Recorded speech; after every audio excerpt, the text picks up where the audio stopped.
Afternoon, everyone. I'm just coming to you from my wee isolation chamber in the house, otherwise known as my office. I hope you're all keeping well. I wanted to do a quick video to accompany the video that's below.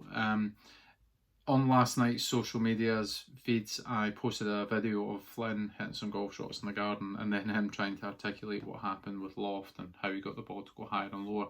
If you watch the video, this one will maybe make a little bit more sense. But I wanted to give a little bit more background to it, and also a little bit more of how that impacts you, because it's fine watching a 6-year-old hitting golf shots and we all think it's cute cuddly and all the rest of it, but there was a very real message from it as well. And it kind of comes back to this thing. So this orange box, TrackMan, has undoubtedly been the biggest investment and arguably the best investment that I've made in my business. Those of you that have been in for lessons, those of you that have been in for custom fits, or indeed play golf in the studio, have all made use of it. But one thing that I'm really cognizant of is that I see an awful lot of the time people pick on one number that they've had mentioned to them throughout the course of the lesson, and that's the number that they're going to pick on. That's the one that they're going to fixate on. Now, TrackMan picks up over 30 different parameters, and one number doesn't really tell an awful lot in isolation, but they're going to improve that one number. The point in telling you that was very much that I find myself, even on the golf course, trying to look for perfection. You know, we try and do everything right, we try not to make mistakes, we try and make the perfect looking golf swing, rather than looking at function. Now, with Flynn in the garden yesterday, with him trying to hit it over and under the slide, there was no discussion about how to do it. I promise there was absolutely no coaching in advance as to how to hit the shots, and I gave him no instruction to talk about loft or anything as well. He figured that out on his own. And it reminded me of how I learnt, and how certainly for short game, I spent hours and hours in parents' garden just chipping balls over washing baskets, under washing baskets and into washing baskets, and mum and dad can probably attest to the number that I broke as well. But again, I had loads of fun with that, just experimenting with that one club with a couple of golf balls and trying to see what I could do with it. And when you watch players like Mickelson and Bubba Watson and guys like that, that's what they do. They don't have textbook techniques. They've basically found techniques that work for them. And that's what I would encourage you to explore. The guys that I was out in Turkey with can attest to this. We only got back last week and my iron play was at best poor.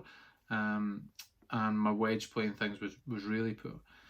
After Flynn was hitting shots in the garden yesterday, and after I switched the camera off, he ran in and got his wee water bottle and set it out and started getting me to try and hit shots and hit targets. So he had it high up on the slide and in the wee window serving hatch that they've got and all the rest of it. And I just basically had my lob wedge trying to hit different shots. And it was remarkable that, having hit a couple of shots earlier and intending to perhaps do a short game lesson with it, I was really focused on technique. As soon as he gave me a task, my impact improved markedly and my control of ball flight. So I was able to hit it high, I was able to hit it low.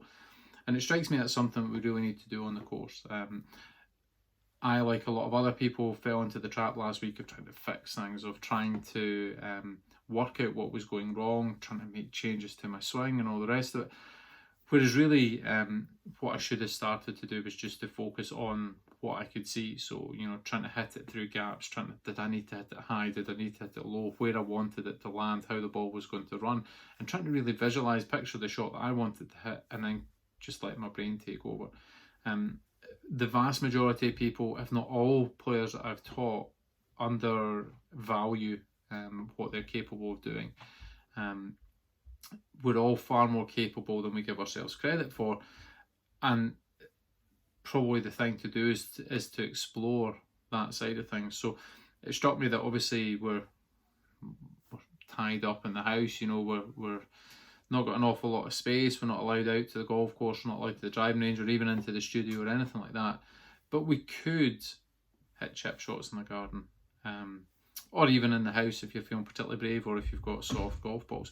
But what I would encourage you to do is to try and do what I've just suggested. So maybe set up some targets to hit over, to hit under, to hit through, if you've got another golfer or even a non-golfer in the house, maybe make it a bit of fun, maybe make it a bit competitive and a bit challenging, just trying to picture what's going on.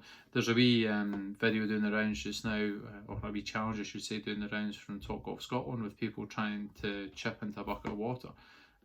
Fantastic, and I would encourage anyone to try that, but at the same time maybe take it a stage further and try and put some obstacles in afterwards. So once you've done the challenge, can I chip it over this, can I chip it under that, how else could I do it? Could I hit it high with my 7-iron? Can I hit it low with my lob wedge?